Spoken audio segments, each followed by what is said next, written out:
Right, so we are now live, which is all well and good. I know, it's New York Comic Con, which means there's so many live streams going off at the moment, and I've been trying to pay attention to as many of them as I possibly can, because you've got Marvel that have been doing theirs, DC have been doing theirs as well. Marvel have been very good with their social media for New York Comic Con. In fact, Marvel have been pretty much knocking it out of the park across the board, to be fair.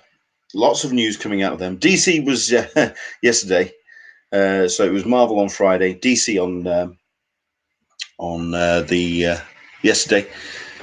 So yeah, plenty of stuff that has been announced out of the con, which I'm a big fan of. We'll get into that as we go into the show in a bit. But we're going to get ourselves sorted out very shortly indeed, and we will be live in about 2 minutes' time. Don't forget as well, directly after the show, we will be doing our after show over for our Patreon supporters. So please do jump in if you are a Patreon supporter. I do appreciate that it is a case of, it's busy stuff. If you are at New York Comic Con, it's tough. But hopefully you can join in, certainly for a little while. And don't forget as well, do share as many of the links as you possibly can, wherever you're watching, whether you're watching on Facebook, on Periscope, on Twitch, or on YouTube. Do jump in and share if you know anyone that you think, or on any groups that you think there's anybody there that perhaps maybe wanting to go to San Diego Comic-Con 2020. Let them know, because we're going to be doing a bit of a walkthrough of the badge sale. Of course, the badge sale does kind of relate. It is mostly it's pre-registration this time round, but it's going to be a very similar badge sale setup as you will find for the newbies as well, for those that want to go for open online. No idea yet when that's going to take place, of course, but we'll get into all of that when we get into the show. Once again, do spread the word, let everyone know we're live, and we'll do what we can to have a really big and packed show for you today. Lots of stuff to get into. Okay. And hopefully we'll be having our live feed as well from New York Comic Con, because we have somebody on the floor that wants to jump in. Loads of people that are jumping in on the chat already, which is great. Thank you very much indeed for joining us today. We'll get into all of that as well. Oh, we've got Sebastian as well. Sebastian is muted at the moment because, like I say, we're kind of live, but I'll bring him into the feed very shortly indeed, and hopefully his audio is all working. I see headphones on, so it's looking good. It's looking good. Right, so there we go. That is our countdown done, and it is the top of the hour, which means it's time to crack on with today's show. Hello there, everybody. Welcome to Talkin Con, a cup of tea with Englishman in San Diego. It's a pleasure to have you here. My name's Leonard Sultana, and this is our weekly show where we talk stuff and nonsense about conventions, con culture, and all the stuff and nonsense that you find at such shows. So we get into a bit of the comics news, the pop culture news. We may even very quickly briefly talk about Joker, although if you go to my social media feed, you'll kind of see it anyway, because I did get into all of that this week. But yes, thank you very much indeed for joining us. As always, we will be doing a post show afterwards for our Patreon supporters. So thank you very much indeed to everybody who supported us on Patreon. We had the payout this week, which means it all went back into the fund to allow us to do what we do, which was good, because this week was also the payout for the hosting for the website. Every penny goes into the running of the site. It doesn't go to my comic fund, as my local comic book shop will tell you, because I still have to pick up my pull list for the last couple of weeks. So yes, do donate as much as you possibly can, because it does allow us to keep doing what we do. Loads of people jumping in on the chat already. We've got Dan Berry saying hi to everybody. Let's have a look at this. Toby is saying hi. I do have to say, a very big hi to Toby as well, because he sent, along with a whole bunch of people from San Diego Comic Con this year, a whole bunch of really cool swag from San Diego 2019. And yeah, it was a very emotional care package that came through the door. It was very, very good indeed. Karma, I know, is online. We've got Sebastian online as well. I think we're just going to dive straight into today's show. So I'm not entirely sure how we're going to do this because, like I say, we've got two interesting guests to talk to. But I think we'll bring Sebastian into the feed and say hi to him first. Hello there, Sebastian. How are you, sir? Hello, I'm very well. Thanks for having me on. It's a pleasure to have you on. In fact, I think we'll also, because we can do more than one guest, we can have Karma on as well. Although I think a video is kind of, yeah, this is typical convention center signal. Trying to get a signal out of it's bad down there, yeah. center, it's hard as it is. But yeah, we've got Karma, who's doing a bit of a tour of the exhibition floor. And yeah, it's looking a lot of fun. So we'll very quickly go to you first, Karma. We'll just say hi and get your views of the sights and sounds of the yeah, this very busy convention floor. How are you doing? I know. Check it out. This is Sunday. This is the last day of New York Comic Con, and look at the exhibit floor. I mean, it looks just like it was day one. Rammed. Yeah. Wow. I mean, look at this. I mean, it's what? It's 1 o'clock there now, so it's really it's in the full swing of things. Right. Wow. I mean, what's been the highlights for you? For me, it has been. Let me think. What has it been? I'm like overwhelmed. Everything. Oh, you know what? It's going to be one of those, isn't it? Can you still hear me, Leonard? Yep, still hear you. Oh, okay.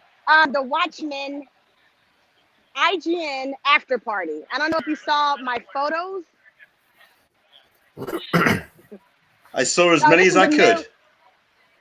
Well, anyway, there was a Watchmen IGN hosted after party at a classic cars warehouse behind the convention center, and they went all out. And at the end of the party, each attendee got a limited series Watchmen Swatch watch. Ooh. And actually, I think I have it with me, so I can show it to you. That has to be.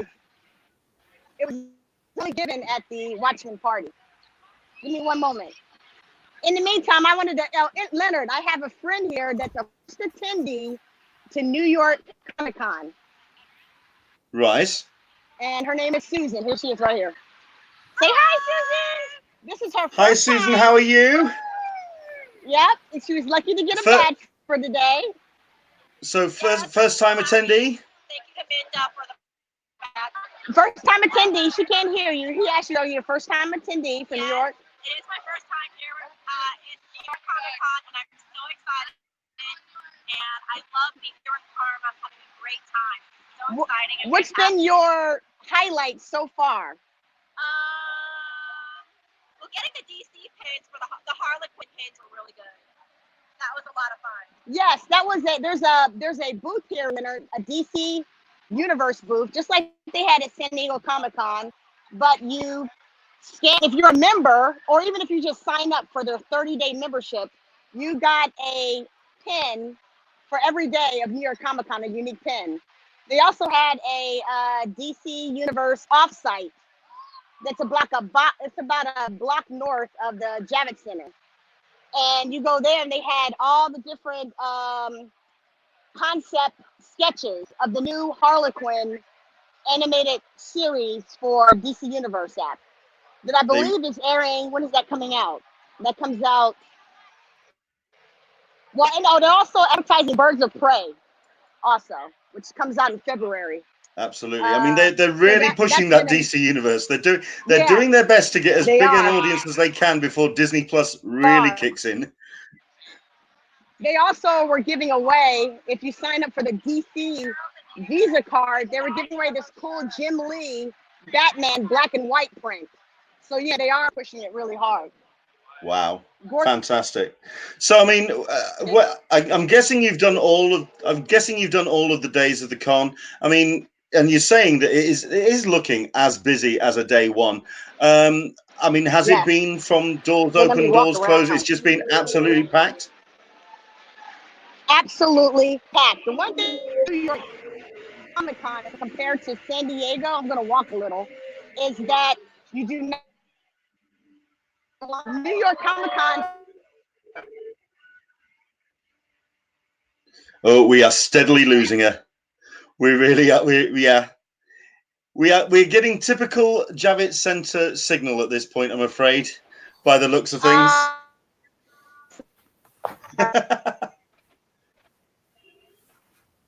Let me.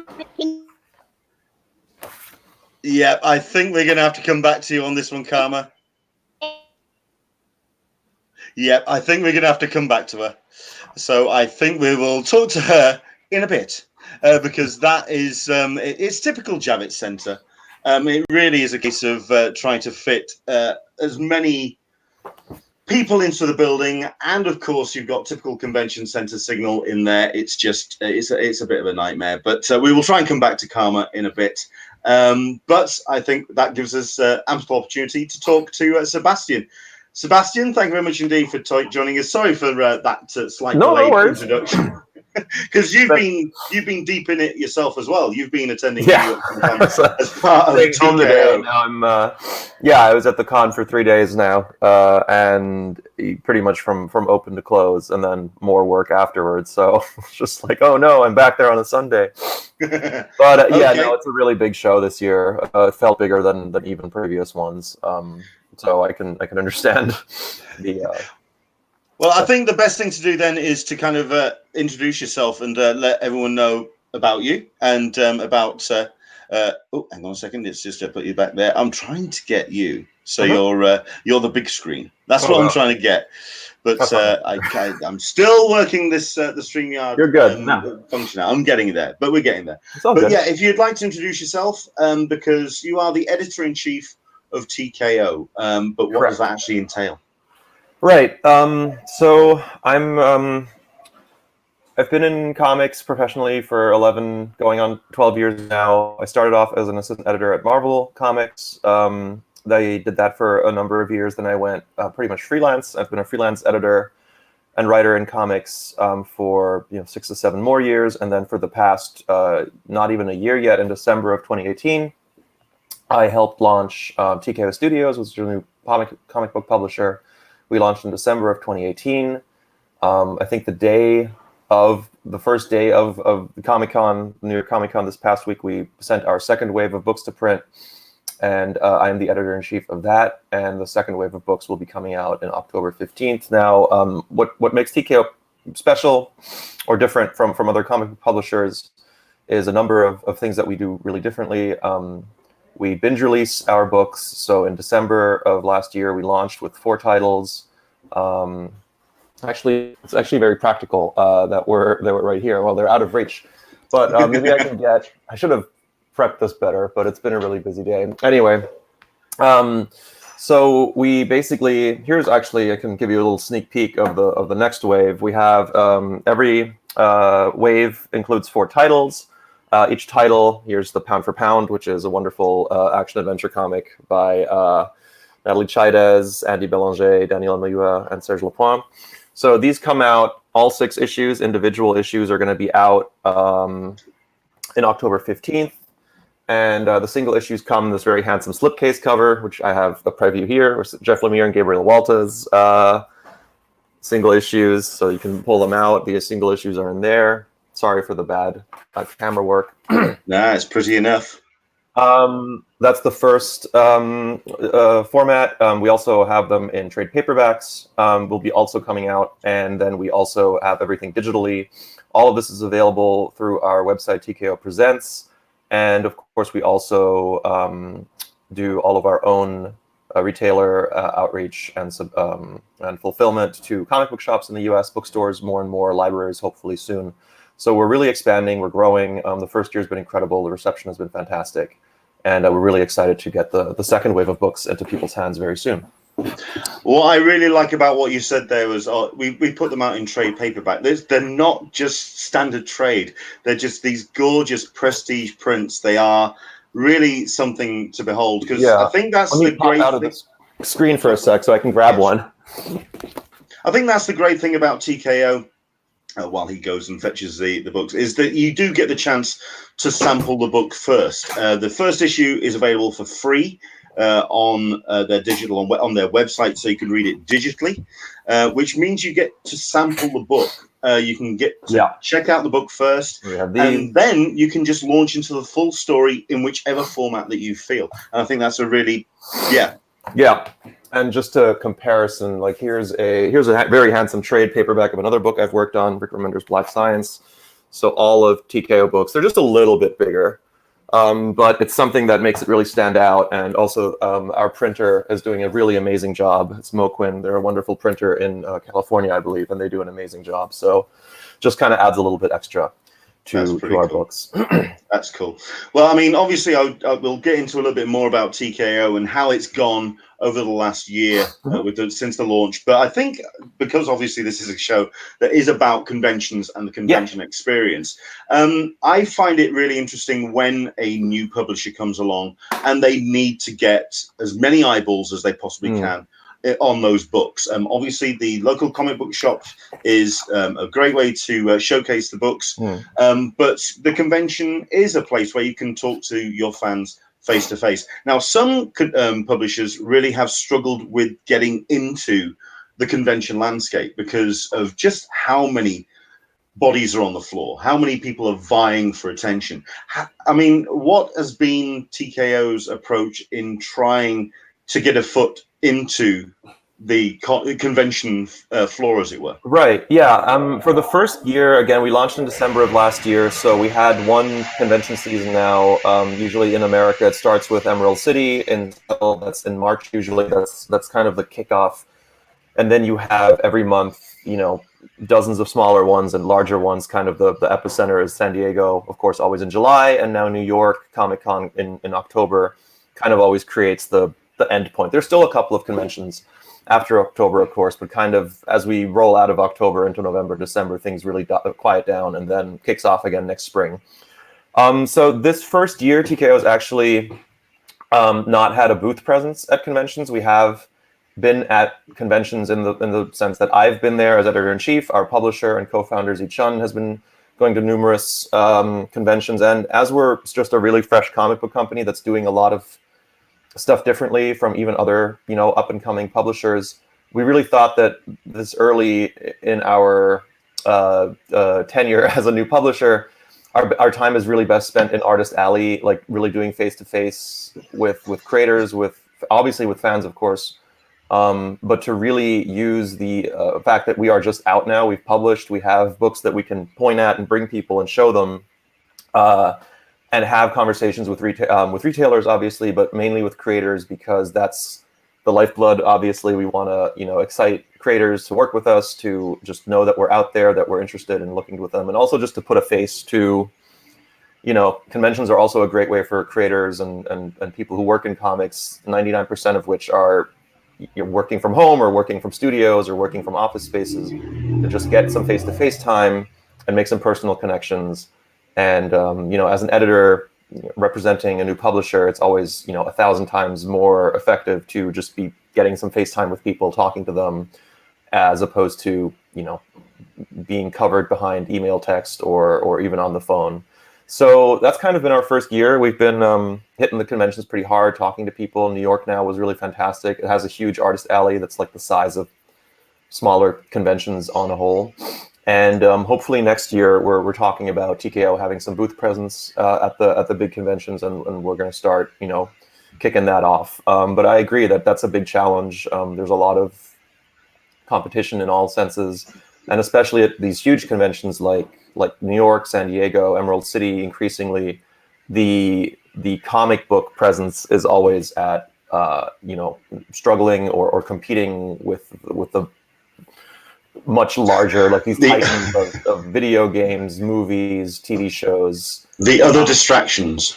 Yeah, all the stuff that distracts you from comics in general. But that's kind of where artist alleys maintain these, you know, these kind of spaces where it really is just about comics for that matter. It's the creators, it's the artists and writers, you know, colorists, all the people that actually work on the comic books that would then generate. It's funny because in New York, it's actually they're in the artist alleys in the basement, which is, you know, derogatorily where comic book creators and comic book fans spend a lot of their time. It's a big basement, let's be fair. It's a massive basement. It's actually not that bad, but I know some creators are grumble a little bit about being relegated back to the basement. But I'm actually, it's okay. And then you go upstairs, and it's where your colleague was just filming from. It's an absolute madhouse. Sure.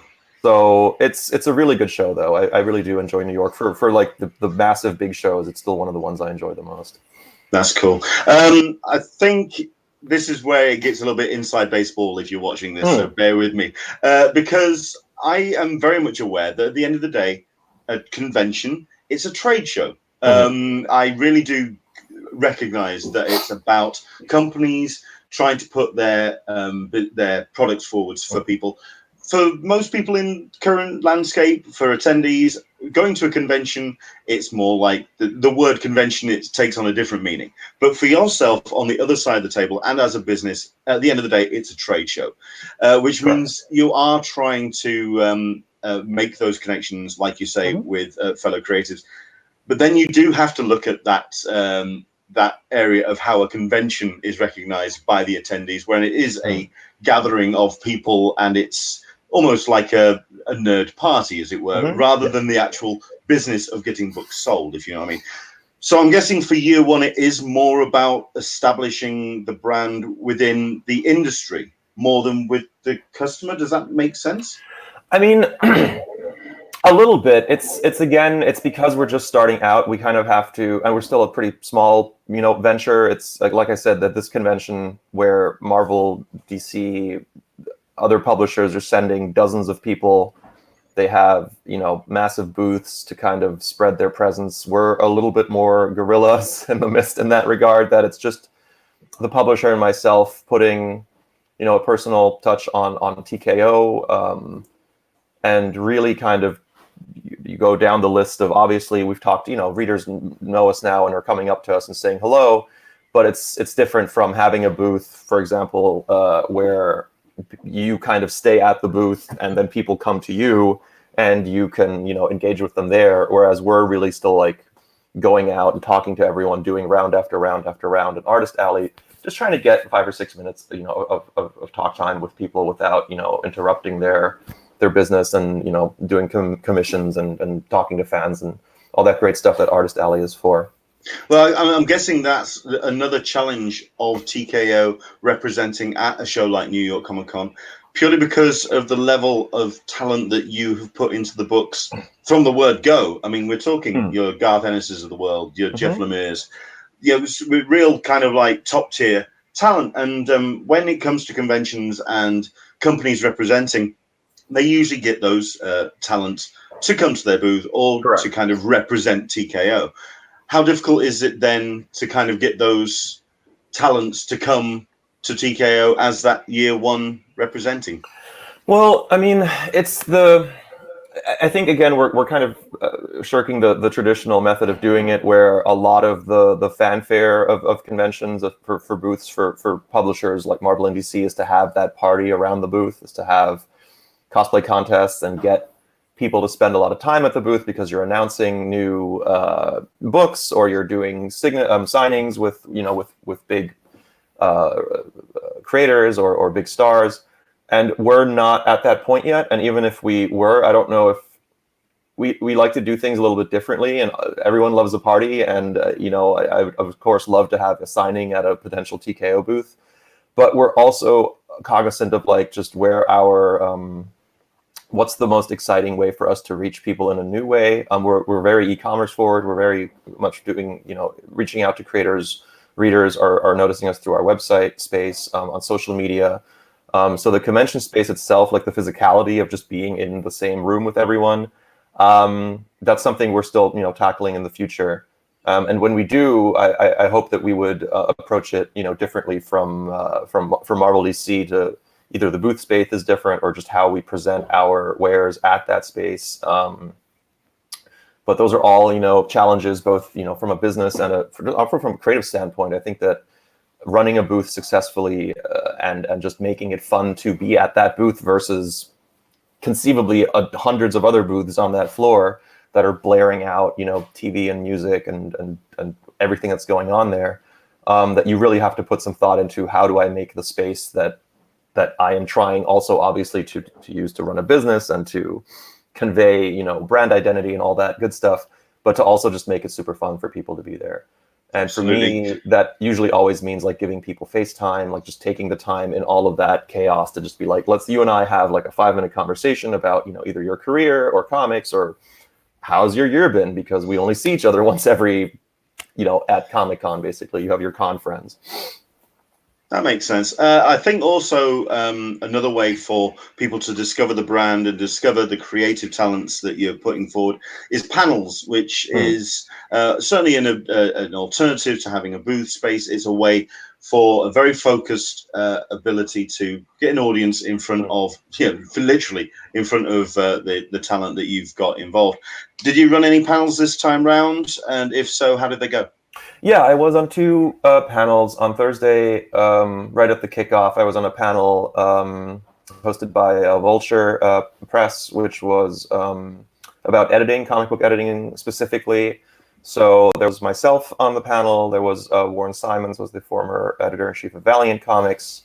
We had a representative from Vault and a couple of other comic book editors in particular, which was quite interesting because comic book editing is obviously it's the dark arts, man. It's all I ever think about, but in the kind of in the trajectory of writer artist, or those two on the same line, all the disciplines down, editing is kind of always the invisible art because it's something that is, of course, in my opinion, of the highest degree of importance for quality. Well, I mean, I see 3 areas that I would love to see more panels about. Editing, for one, because like I say, I don't think many people really understand what an editor and the relationship of what an editor with the book is all about.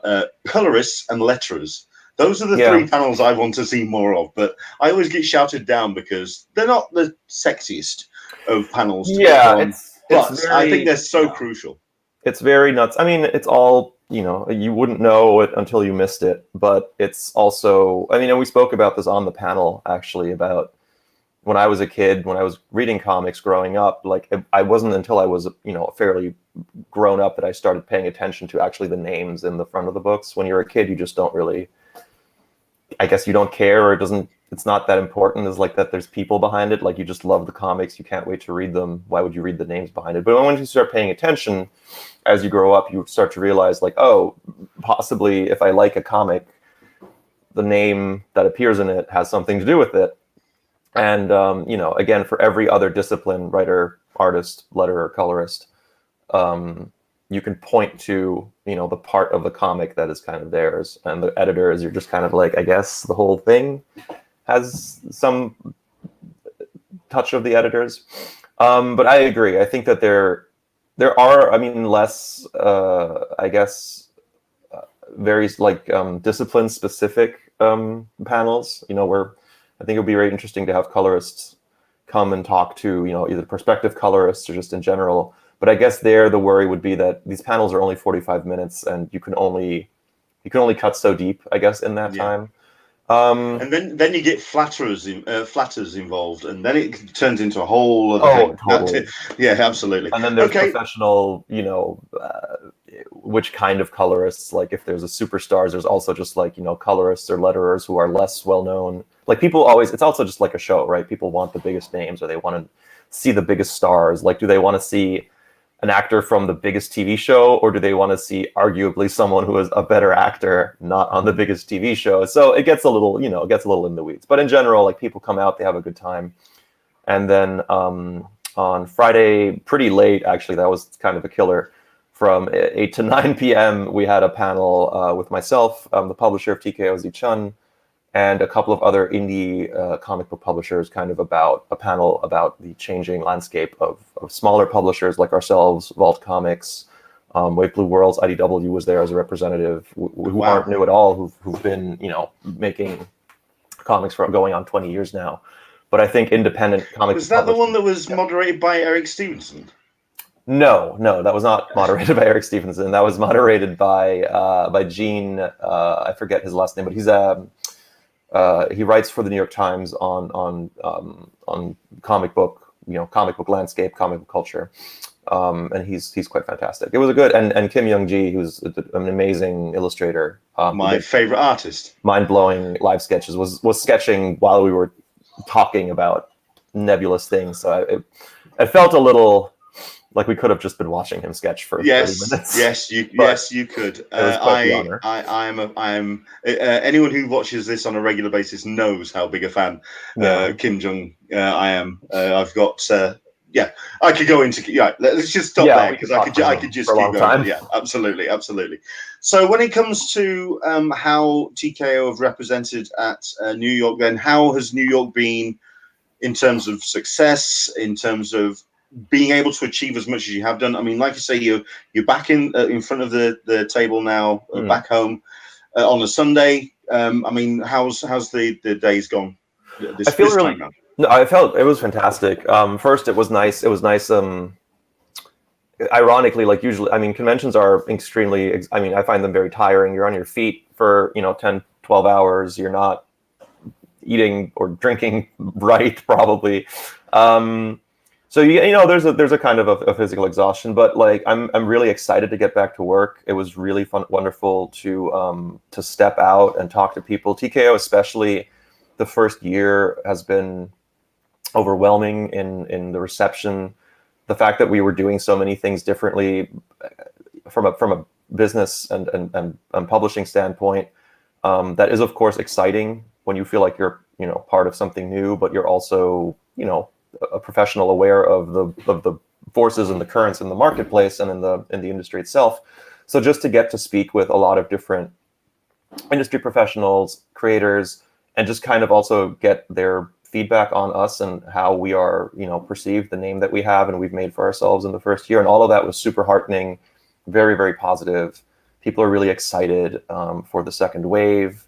They're still learning about the first wave. Like, we still have so much work to do, but it was wonderful to see that just how far we've come even in 9-10 months since we launched, and as we're kind of heading towards our first year anniversary, it was really heartening. I mean, one of the wonderful things about conventions is, as someone, again, in comics where everyone kind of works away in their home or in their office space, you feel very detached from the reality of what your work really means to people and how much people love comics, love these characters, how much creators really love making comics, despite the fact that if you go on social media, all everyone ever does is complain about how hard this life is. But I think that that's just part of like the coping mechanism of everyone really working away very, very hard on things that mean a lot to them. And then at the convention, you kind of get to celebrate all of that in very circus-like surroundings where people are dressed up and everyone, hits at the bars later, and everyone feels a little bit freer, to talk about it and just celebrate, this very, when you work in comics for a long time, you kind of forget how strange and wonderful it really can be, that you make your living doing this. And then I think conventions kind of reset that clock where you can... Well, that was going to be my next question, certainly for yourself as well, as somebody who's been in the industry for a while, who's seen how different forces have influenced and not influenced enough comics and comic sales. And I think conventions are a really good barometer of how the audience is reacting to comics and how things are going in the world of pop culture. What's your take on the convention landscape at the moment then? Because we've been talking on the show about how we're now possibly at a point with the closure of some chapters when it comes to the films, that there could be a way or an essence for the mainstream audience to go, okay, right, we've had our fun with the comic books now. We'll let the nerds have their fun. We'll pass the ball back now, and we'll just get back and doing what we do. Is there some sense of that when you go to a convention now? Is there a sense of a kind of reclamation, or I mean, how are you feeling when it comes to the audience that's coming to a convention now? I don't think so. I mean, I sort of hear what you're saying, but you're also a convention space, and the people who come to the conventions, it's so many different waves of kinds of people. They're even just within fans who just come there for, let's say, really comic book material, right? Like not necessarily the films or the TV shows, cut through it, like people who aren't there for manga or for video games or for sub niche cultures within each of those, let's just say like European or Western or American comics. Even within that, you have like just retailers who are there to, you know, reach out to, you know, their favorite artists, or to get like Eric Larson to sign, you know, the copy of Savage Dragon #1, or you have original art collectors who are there to, you know, try and pick up, you know, some fresh art. You have commission hunters who, you know, months before the convention are talking to art dealers and their favorite artists, and then the artists like come in with a stack of, you know, commissions. So there's so many reasons people come to conventions and meet other people who come to conventions. You have cosplayers, which are of course an entire other substrata that add all of this color and excitement and just, you know, this carnival-esque atmosphere to it. And that's the nice thing, is that everyone, I think, is there for a different reason. But then you get them all in the same room, and, you know, something magical happens. Like I always forget like how much I actually enjoy cosplay when you're working and you're trying to get to, you know, your panel or an interview, and there's like a kid with like a 15-foot foam buster sword, you know, from like Japanese anime in your way. You're always a little like rolling your eyes. But then you see like, I think it's especially cosplayers who also spend, you know, months, sometimes years prepping a new costume, building the whole thing themselves, because there's, you know, this whole honor code about making all of it yourself. But it's really exciting. There's just an amazing amount of artistic work that goes into just throwing a convention. And I think that there's just too much money in pop culture, in comics, and everything that comics are kind of the engine, the spark for these billion-dollar industries. Of course, yeah, we've had the Marvel universe cycle has ended its first thing, but like, are we really thinking they're not gonna keep going? Yeah, they're not going anywhere. And you've also got Valiant doing their thing as well. Valiant. I mean, it's just Bloodshot comes out. The momentum that comics, you know, this quirky little medium that we all love has now, you know, is at the core of these billion going on $1 trillion industries. Like that's not really ever going to change. But I think as long as the artist alley is in the basement, we understand that the real driving force behind all of this. Yeah, we do. But also I think that I mean, it might be a reluctant acceptance. And it depends on how much you have a desire to be celebrated, I guess, or recognized. I kind of take I do enjoy it that I can go into Artist Alley and kind of not be, you know, blown down by like a giant loudspeaker decibel, like screaming new movie slogans at me, that I can just kind of sit down there and be like, you know what, in some small way, shape, or form, we are informing everything that's going on above us, where all the movie stars are and all the people are, you know, that's where the carnival are, and we're kind of, you know, making the sausage in the basement, as it were. What do you feel about the age demographic? Because something that I've said a lot on the show is that I'm encouraged a lot by shows and conventions and companies that really encourage the next generation, the next age group of readers coming through. I mean, New York Comic Con, from what I've seen, I don't know. This is only from what I've seen, and possibly I've been a little bit skewed by the photos that I've seen. It does seem to be a slight an audience that knows its product, if you know what I mean. How's that been for yourself in seeing a younger audience come through, the kids coming and attending shows? Are you there? Sorry, I have no idea what happened there. Yeah, I apologize. I think I popped out. I mean, this is totally just based on like my experience, but it feels like it's it's the core crowd is obviously still the dominant one. You know, it's still a lot of the disposable income crowd. Well, there's that, but also not necessarily. I think, like I said, the cosplayers, that's a whole different route. I think that, I mean, I could almost imagine that some cosplayers don't even really read comics. They, you know, they consume the characters in some other way, and then come for that. I do feel that it's obviously, in Artist Alley especially, it skews a little bit older. It skews a little bit more male, but honestly, that might not even be the case, because that could just be like where I'm around, you know, in like the core traditional comics. I do think that in general, it's more diverse. There's a larger, it feels like a more real crosscut of society.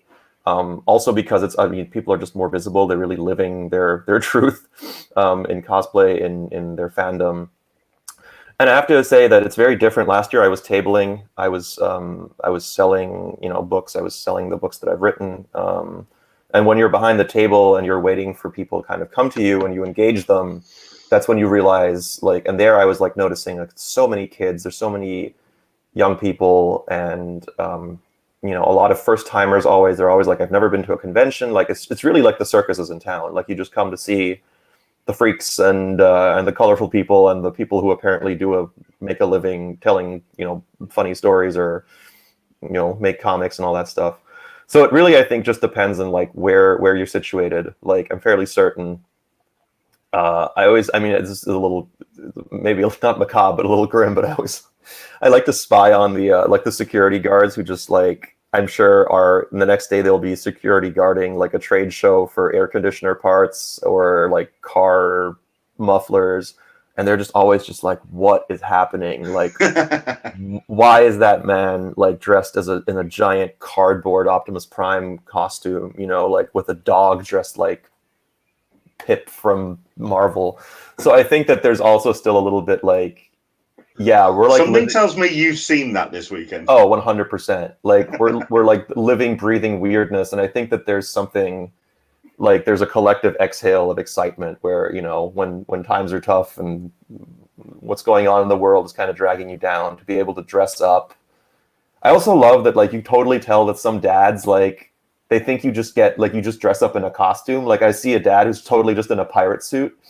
Like, he just got a Halloween pirate costume, and that's really fun. Like, who doesn't love dressing up? You know, it's not like an immaculate Johnny Depp from Pirates of the Caribbean. He's just like, no, I'm just going to wear these pirate pants and this pirate hat, and I'm going to go to Comic Con, and it's awesome. I'm like, yeah, you should do that. Like, why would you need to spend a year building your perfect pirate cosplay when you can just go and have fun?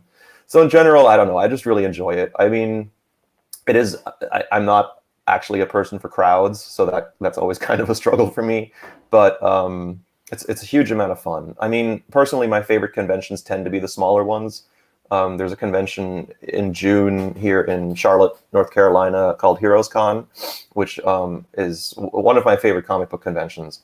And that's hosted by Heroes Aren't Hard to Find, which is a wonderful comic book store down there. They do an amazing bit of just representing comics, comic book art, like really not the films, video games, not any periphery stuff, really just dyed-in-the-wool comic books. And that's a wonderful convention. That's a lot of art down there. It's really just primarily a lot for artists. There's a lot of collectors down there. There's a lot of big fans. They do an amazing art auction where artists like try to outdo each other, and the money is donated to charities. So that's a really fantastic convention. And I know there's, you know, conventions all over the world that are kind of making a name for themselves in terms of just being international venues for comic book art, for comic book lovers. Thought Bubble in Leeds is a big one that I would love to visit. Angoulême, of course, in France is, you know, kind of like the mecca of also because of how Franco-Belgian art and comic I think TKO kind of really works very much on like that European model. I think I understand why that show would be a big appeal to you.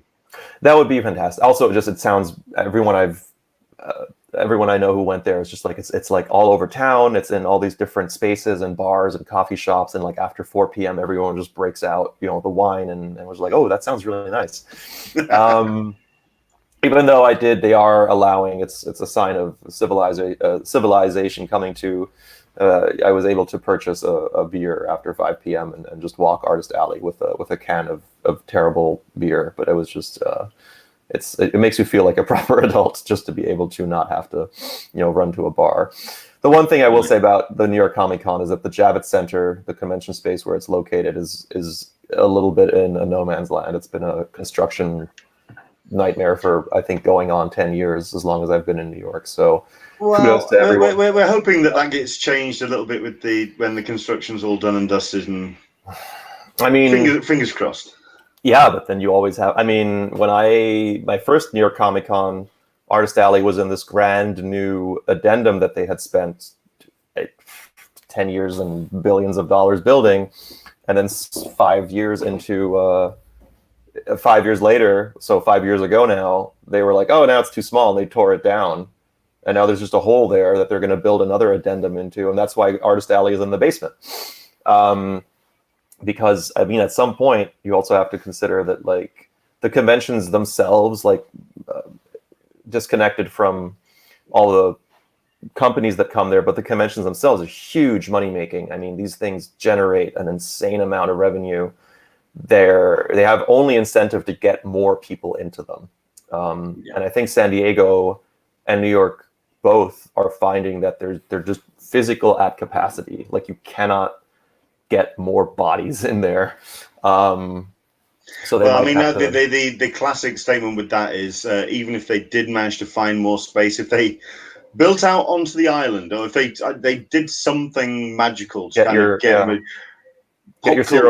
pop culture is a vacuum, and it would just continue to fill that, and that's a whole other conversation. Yeah, exactly. Cool. Well, we do want to try and get back to talk to Karma, so we'll kind of wrap this up. I mean, like I say, we kind of touched on a whole bunch of topics which we really could go into, especially when it comes to how TKO is going to be appearing at conventions in the future. I'm guessing tabling is going to be the next thing that's going to be on the cards. I mean, what conventions do TKO have lined up in the near future? Without any specifics, I think we're next year, like I said, Emerald City in Seattle is the one that kind of kicks it all off. That's a wonderful show if you have a chance to go. Seattle is also just a great town. The convention space is located smack in the middle of the city, which means it's just good walking distance, a lot of good food in there. All the like kind of stuff that's around a convention can also really add to your enjoyment of it. Of course, in New York, like I said, the Javits Center, you have to walk 10 blocks through a Mad Max like wasteland to get to a place that has a decent slice of pizza. But I think we'll be at Emerald City for sure. There's C2E2, which is a really good show. There's WonderCon. I'm, like I said, really hoping to make it to Heroes Con, but one of the nice things about Heroes Con is actually that publishers don't end up really going there. It's this weird safe space for artists where they don't feel like their editor or their publisher is like hovering over them. Definitely San Diego, of course, which is just you just have to, even though it's a grueling. Yeah, it's the nerd Christmas. The Summer Slam. Yeah, it's absolutely bananas. And of course, New York Comic Con. Like TKO headquarters are in LA, so obviously San Diego isn't too far, and that makes sense. And I myself live in Brooklyn in New York, so New York is actually my hometown con. But I'm actually, if we could make it, I would love to kind of have a presence, even if it's just myself, kind of representing TKO at smaller conventions, because they're really popping up everywhere. There's new conventions all the time. If they're just like kind of local libraries are kind of hosting, a lot of convention space now. Smaller towns doing it. Baltimore has one, Philly has one, up and down the West Coast, East Coast, in the middle, all across the South. There's conventions that are coming up, Kentucky, RoseCon, and all that stuff. So, I mean, there's some people, there's these, comic book nomads who just from March to October just travel to all these conventions and table, and they're like like wagons, of nomads just traveling. I think that's a little too much for me. But hopefully we'll have some really good, presence at conventions. And then, of course, the next step for myself and for TKO would also be to have some presence at international conventions, which would be really wonderful. Well, we would love to have you. I mean, you mentioned Thought Bubble again. I think that'd be great to have you over to take part in that. And of course, we've got lots of other shows over here as well. We'd like to have you across this side of the pond. Love to come. Sebastian, like I say, this has been a bit of a brief chat, and I know that we could go a little bit longer, but thank you very much indeed for coming on. Lots of talks. Of course, thank you so much for having me. It's been a pleasure. For people to find out more, I mean, we do have a couple of people who have been chatting away, and I did see a comment. I was trying to find it, that someone was off the back of this conversation. I'll do a little bit of research, and has ordered Sarah off the site. So that's all excellent, good. I mean, I'm a massive fan of the books that you have been bringing out. I am hoping that there's going to be a couple more all ages books or something skewing. So just the widening of the audience of the books. Yes. But so far, the books that you've been bringing out have been by fantastic creators, and I think, like I say, it's that prestige and oversized printing which really does make the physical TKO books really special to put on the shelf, which is great. Where can people find out more about TKO, not only about the books, but also what you're getting up to in the future? So we have very large and main presences online. So it's tkopresents.com across all social media. So we're on Twitter, we're on Instagram, Facebook. Our website is tkopresents.com. That's where you can learn everything about us. You can read free comics. You can sign up to newsletters. There's an info tab if you want to reach out to us. If you're a retailer, if you're a bookstore owner, or you just want to stock TKO books in your store, there's a special email address there for you. We have a great team that'll get back to you hopefully very quickly. And in general, it's just where we do most of our business. Our publisher and myself are on Twitter. He's Zichun, and that's TZEZHUN, and I am at SGirner, SGIRNER. I tweet about all kinds of comic book inanities and other horror movie guff usually, but please do give us a follow. And in general, I think if you want to stay up to date on TKO, being online, following us on social media is the best way to do it. We do also, of course, go through kind of traditional comic book media channels, all the kind of websites and magazines we have out there. But if you want to follow us, subscribe to our newsletters and on social media, you'll always be up to date. And our second wave of books is coming out October 15th. We'll be able to fulfill our shipments there, and then we'll be pushing really hard. And that's just the first year. Like I said, 2020. We've got a lot more exciting stuff we're working on. We're really heartened by the reception of everyone, and we're only working to build and, make good on all the stuff that we've promised. So I think 2020 is going to be a really exciting year for us as well. Excellent stuff. Well, I mean, I'm heading over to San Diego, so looking forward to meeting you in public. Excellent. Looking forward to find out, seeing more from TKO as the brand grows. Like I say, I think with yourself, with Aftershock, with Vault, with Wave Blue World, I think that it's a really exciting time for comics at the moment, with some really distinctive voices and, like you say, very distinctive ways of getting comics into the hands of people. I think that's the exciting thing. The people are taking chances and doing things with the model, which I think is very cool. Exactly. That's very good. Excellent. Cool. Well, thank you so much. Sebastian, thank you very much indeed. Take care. All the best. And hopefully see you down the line. Yeah, anytime. Thanks, sir. Cheers. Excellent. Take care. Thank you.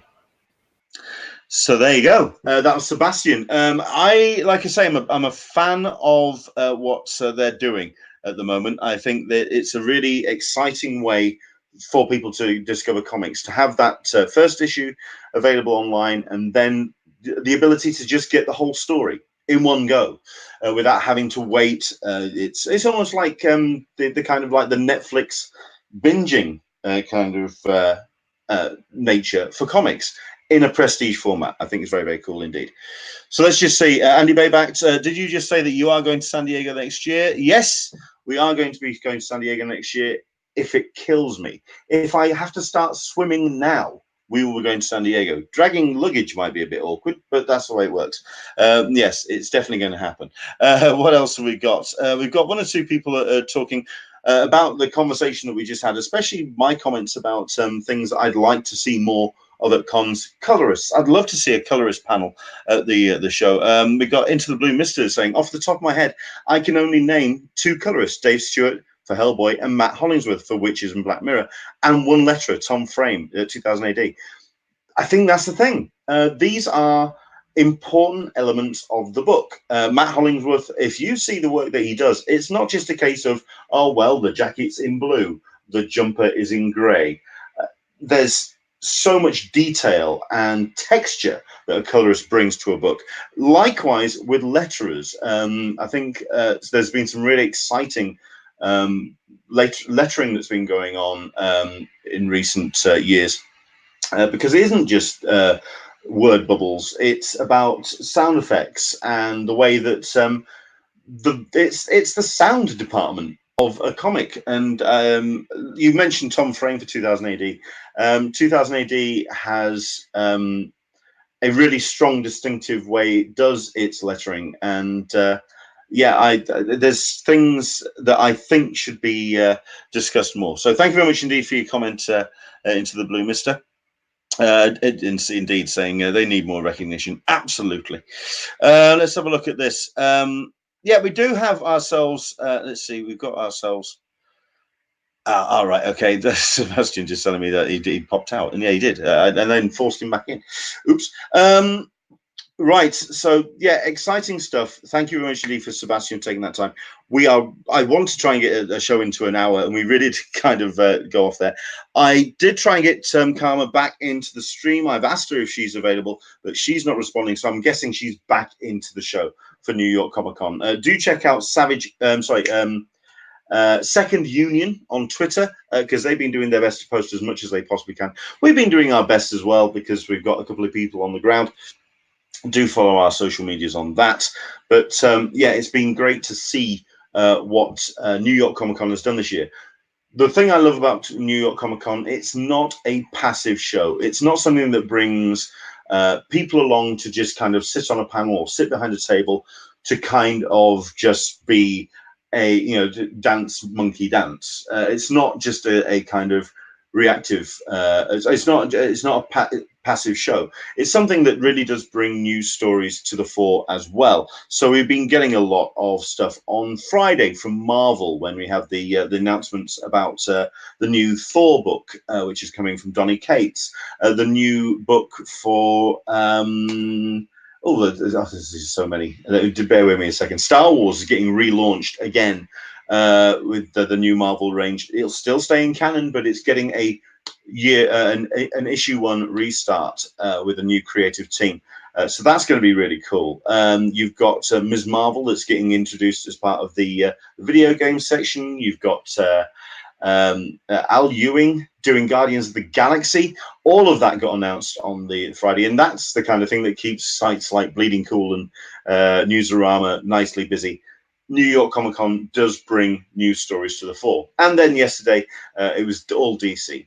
So you did have all the stuff regarding their possible year 1 or another kind of an ultimate line that they're bringing, which I understand is a little bit vague at the moment. There's going to be kind of like an ultimate line of books coming from DC. So it worked for Marvel, the idea of having the continuity still running as the main universe, and then having a second set of books which would allow you to kind of reintroduce yourself to the characters. It kind of makes sense. So let's see how DC do with that. And of course, you had the Birds of Prey taking up residence at the DC booth as well. And you've had Joker being such a big show this weekend, being a lot of people getting the chance to see that when they get the chance to step out of the convention center. So yeah, a lot of things happening, and that's what I really like about New York Comic Con. It's just been a shame that I haven't been able to make it this time round.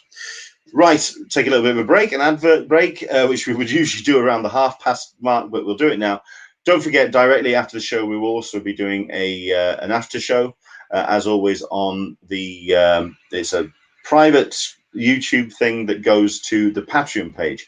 If you are a supporter on Patreon, do tune in. It allows us to kind of be a little bit more, yeah,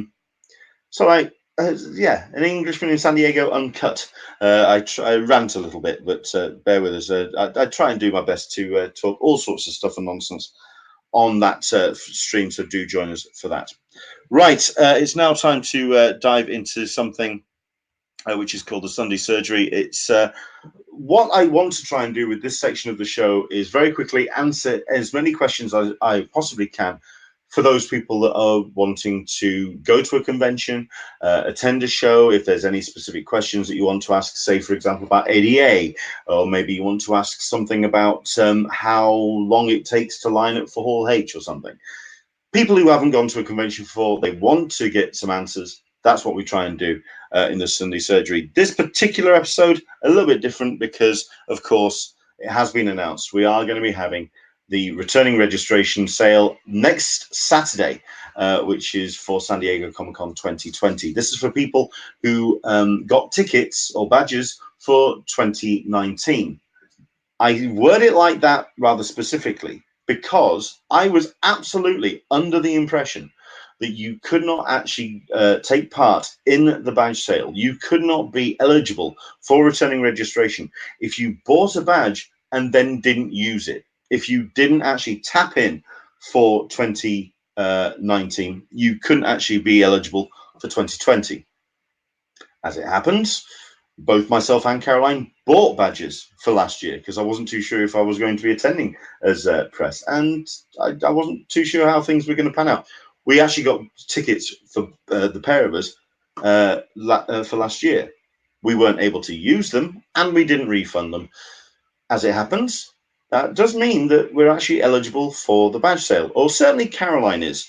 So she'll be taking part in the whole thing. So that's going to be taking place. Let's have a look at this. Could that be an exception for international attendees? I really don't think so. Not from what I can tell.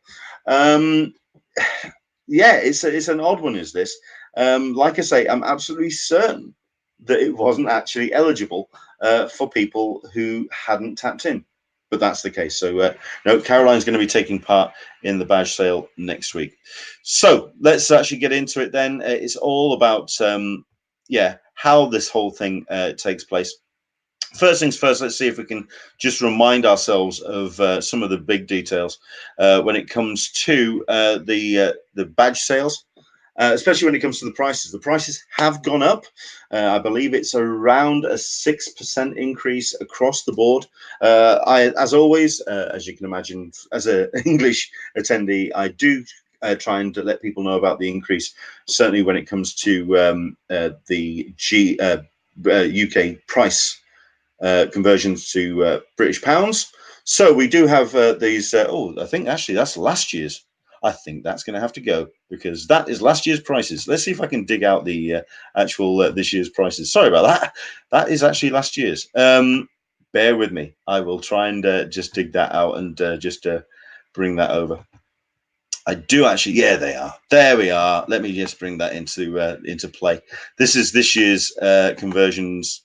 And this year's prices, like I say, it has gone up from $67, $65 to $69, which means it takes to a total cost, including all of the shipping and the handling fee for preview night as well, talking $311.50, which clocks in about 250 quid. It's not cheap.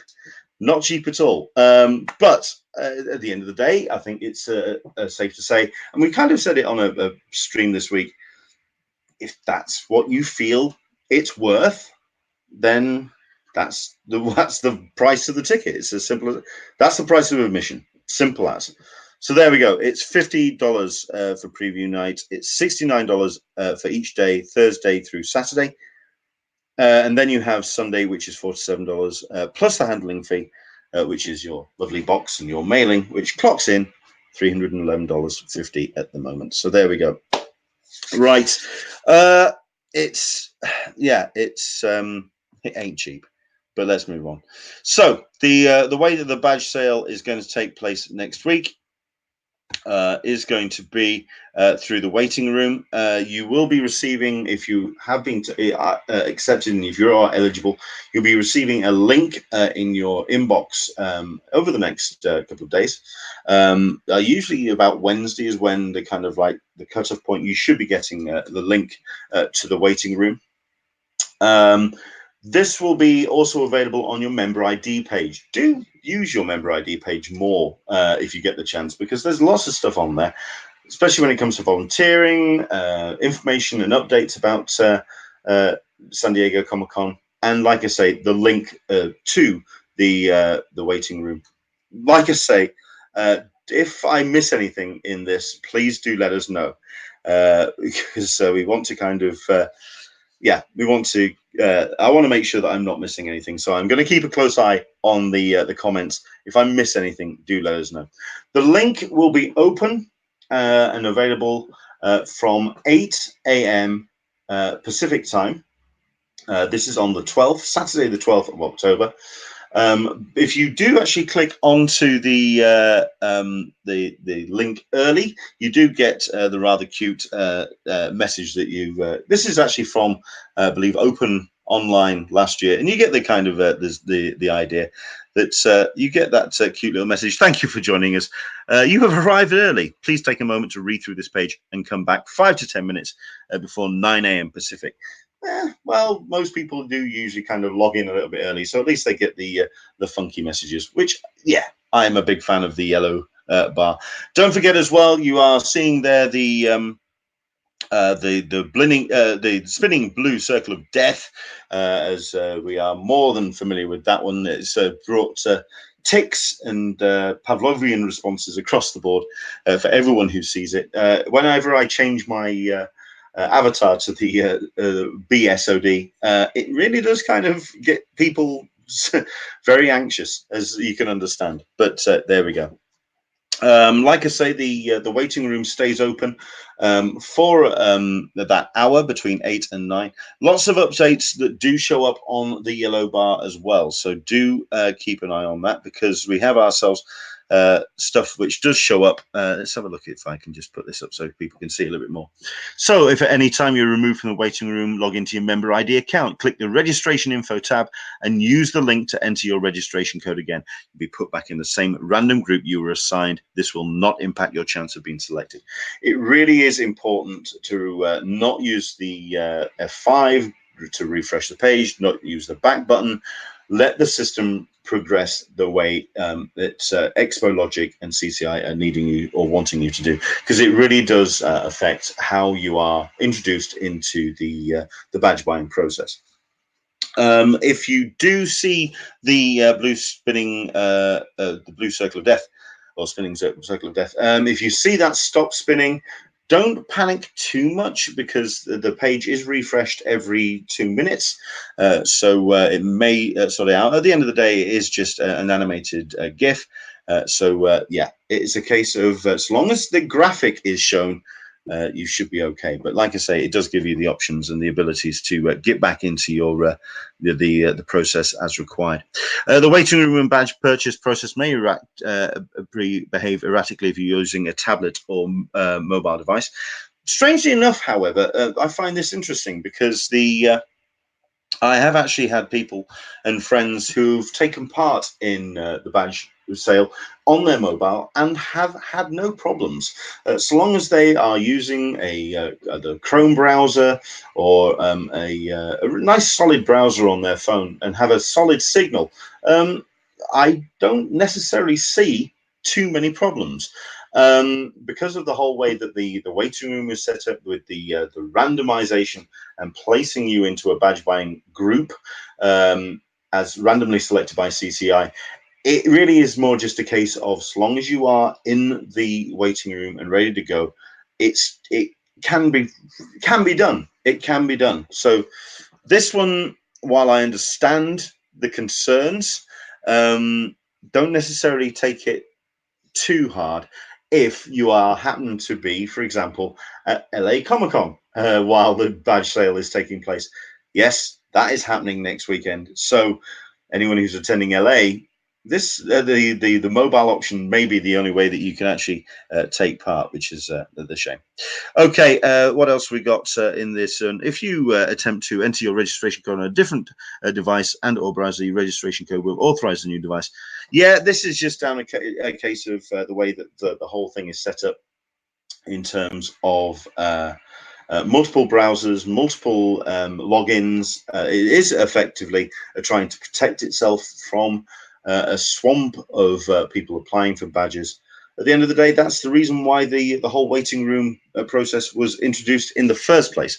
So do be very careful with that. Right. If we also just very quickly, but this one kind of makes a little more sense. Appreciate your patience. The waiting room is slowly moving people through registration sessions. If you are randomly selected, you have 15 minutes to complete your badge process. It's something I've been saying for a while. You have to take a breath. You have to kind of let karma and fate just run its course. If you are taking part in the badge sale, if you are accepted into the process, take a moment. It allows you to kind of get all the details in properly. You should be able to get the whole thing done and dusted over a 3-page setup in about maybe 5 minutes. As long as you've got your card details to hand, it can be done very, very quickly. Just take your time. You've got 15 minutes, which is plenty. Speaking of which, let's dive in then. So it is all about logging into your, you will be accepted into a badge buying process, which you do get first and foremost like such.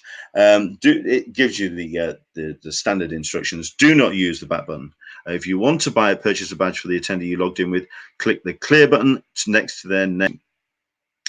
So it is a case of you can buy for, I believe it's 3 people, include 3 people plus yourself, and you can actually take yourself out of the equation and buy for other people. So long as they are eligible for the badge sale, as long as they are returning registration attendees, they are eligible to have their name put into the member ID. You put the member ID, you put the last name. If you are part of a badge buying group, have those details to hand. And also be very careful as well that you are taking part in a badge group that you trust and that you can make sure that you can get the money available for. Because if it's all going on one credit card, as you can tell, it will end up being a very expensive purchase indeed. Just make sure that those funds are going to be available to you. You put in the details or the badges that are available when you enter the session.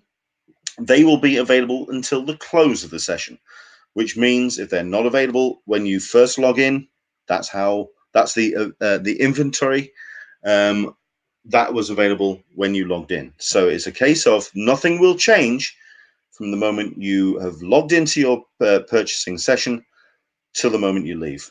Dan Berry, 3 days at DLR or 5 days at San Diego Comic-Con. Not bad price-wise when you think about it. Yeah, it makes sense. Yeah, absolutely. So put in the member ID, put in the last name, and then select the badges you want to go for. Now, this will allow you to select for Thursday, Friday, and Saturday, and Sunday, and only when you can select all 4 of those will you be able to select the Wednesday preview night. Here it's showing that they're non-available, but I think that's just down to this particular purchase setup. But the moment that you select Thursday through Sunday and select all 4 of them, the option will allow you to purchase the Wednesday preview night badge. Once you've got the days selected that you're ready to go, that you want to purchase, hit validate, and it will enter that into the session as and it'll update the badge subtotal, how much you are wanting to buy. Okay, so once you've done that, like I say, you can purchase for yourself. I believe it's for yourself and 3 other people. So that does allow you to be very well, just the ability to buy for a group and for a family. So that's that purchase there. Once you've hit, let me just go back to it. We hit click to proceed to checkout, and that will then take you to the next page, which is the oh no, actually you get an agree box, which allows you to confirm all the details from the actual purchase session. Click in agree, and it takes you through to the next step, which involves you, I don't think I've actually had the page for it, putting in your details, certainly your buyer information, such as your credit card details, the mailing, which will go to the, all the badges will go to the individual member IDs, but the whole thing is set up around the person that has purchased, so receiving a receipt for the purchase, email address, mailing details, billing information, all of that is done on the previous page. Again, once again, if you get any of these details wrong, do not panic, because they do go through the whole system and they do process the order. Like I say, within the next 48, 72 hours, that is Danbury is reminding it's 3 total. That's it. Yours is including one of the 3. Thank you. That's absolutely right. Sorry, I do apologize. So there we go. You then enter all your details. You're taken to this page, which allows you once again to check the order, check what pages you're buying, what badges you're buying for, the days that you're buying for. You can amend these at this point. You can remove days. Once you remove a day, say for example that you have bought with including the preview night badge, once you remove a day, the preview night is removed and automatically updated in the order total. It's put into the billing information field, giving you a full idea of how much will be coming out of the credit card. So all of that will be, the confirmation emails will be sent directly to the attendee, and like I say, the charge will come through, and it will not automatically happen. It will happen over the course of the following 48 to 72 hours. At which point, when you click confirm, you are then given your confirmation. Don't forget any issues that you have for the badge sale and the open registration, for the pre-registration. If you have any issues, if you feel that there's a problem with your order, if there's a page that is going wrong, make sure that you know on your screen how to do a screen capture. Try and screen capture as much as you can, so you have information and proof that you can send to CCI. But if the process has gone as smoothly as it should do, you get your confirmation email, and you do get yourself a confirmation code as well. You get an email that's sent to all of the attendees. So everyone that's got the member ID that has been accepted into the sale, that is then done and processed individually. So that is the badge sale process. It's rather simple, to be fair. It's something that has been streamlined, and we keep thinking about how they could change it, improve it, do something different with it. But to be fair, the way that the setup is done in 2015 through to 2019, to be fair, it's as solid as it's going to get. The only way that they could change it and make it different is if they added hotels to the element. If they, from what we have seen and from the communication that we've had from CCI, that is not going to be happening. I suspect it's something they wanted to introduce, but it's just not going to be taking place this time around. It's a system that works in the main. So it's something that they're feeling, if it's not broken, why change it? And this is going to be the process, I suspect, for the open online badge registration when it takes place, which will either be some point before Christmas, end of November, beginning of December, possibly, or into the new year, end of January, beginning of February. Fingers crossed it's sooner rather than later, so people can start planning their hotels, when they can start planning finances, because the sooner people learn about their plans for July, the sooner they can start working on it. So there we go. If there's any questions, any comments, anything I've missed, do let me know. But like I say, I think it's a pretty solid system so far. It's only getting temperamental, as far as I can tell, up to the waiting room area. It's the section with the waiting room. People aren't necessarily getting bounced out of the badge buying process. It's more about getting bounced out of the waiting room. And it did happen to one or two people for last year.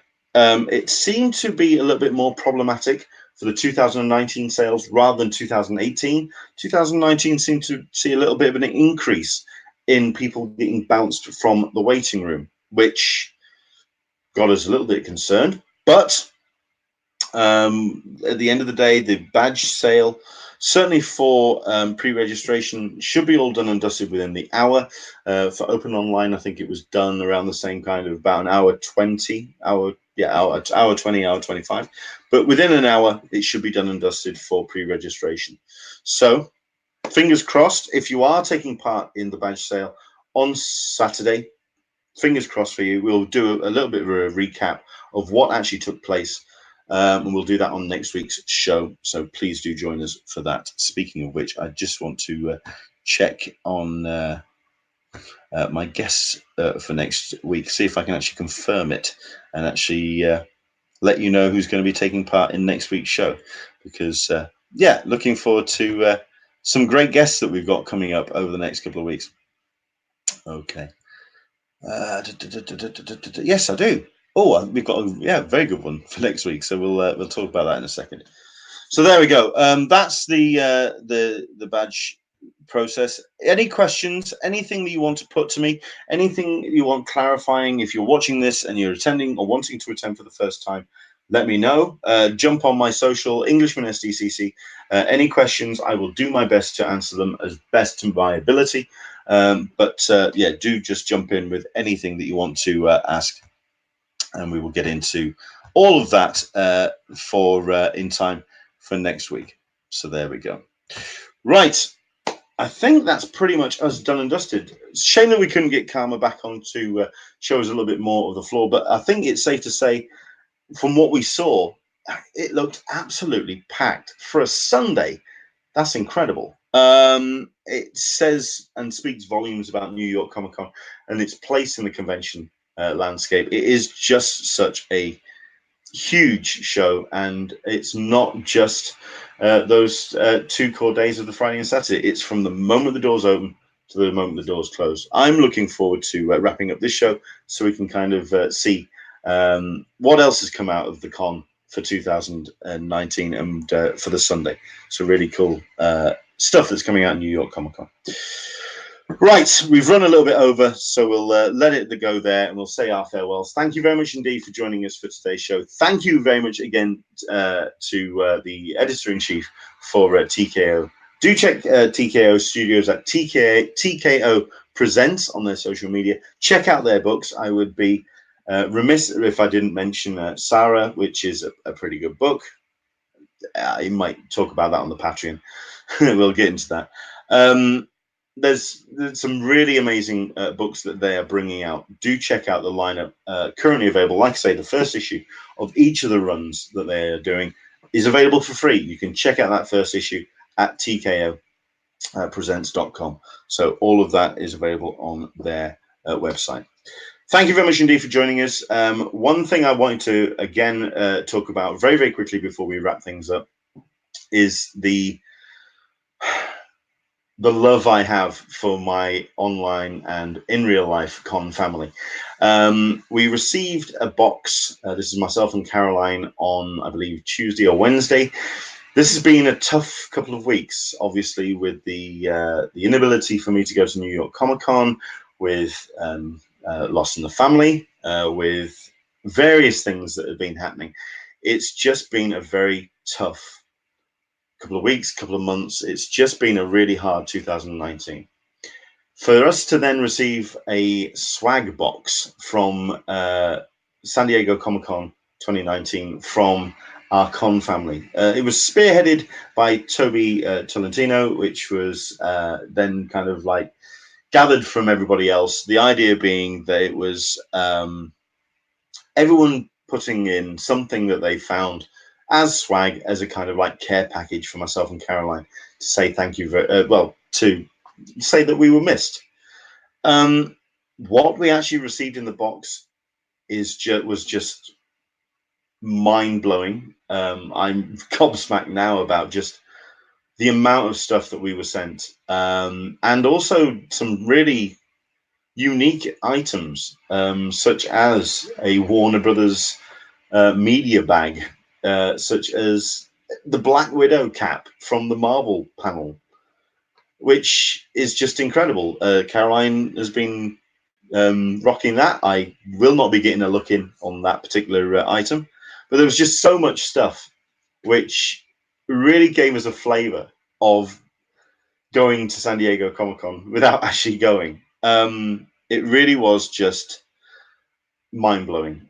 Do check out the videos that we posted up on Periscope and on Twitter, because it kind of lets you know how we felt about that box showing up on our door. It actually didn't. We were actually out when the box got delivered, and it was sent to our neighbor. And the neighbor turned around as they quick, so like handed it to us. Oh, this big box. Ah, do you have friends in the States? Yes, yes, we do. It was mind-blowing. Thank you very much indeed to everybody who donated to the box.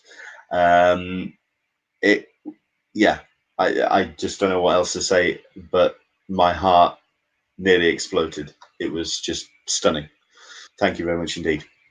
Right, gonna hang up now. Thank you very much indeed for watching. Next week's show is going to be live from the Lakes International Comic Art Festival, which is taking place in Kendall. I am going to be operating on zero sleep. I will have been awake at that point by about 28 hours, but I'm looking forward to it because the Lakes is always a special show.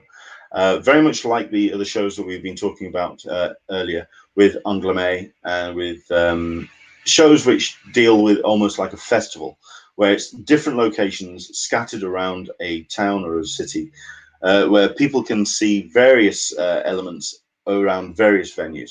So looking forward to that. But we're also having a special guest as well. We've got Matthew Southworth, who's going to be joining us, or Southworth. Matthew Southworth.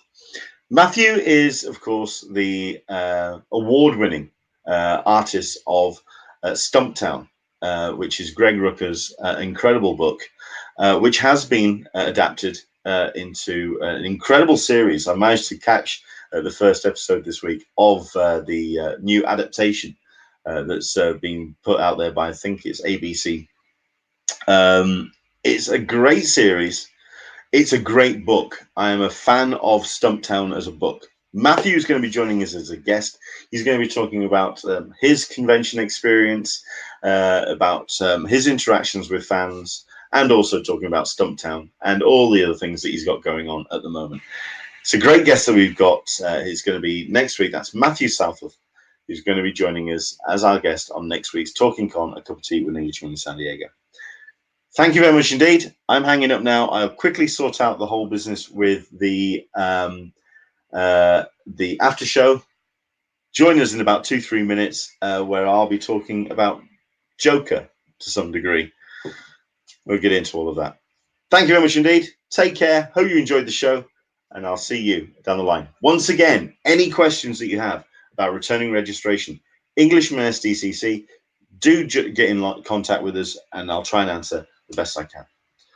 Take care, and we'll see you soon. Bye-bye.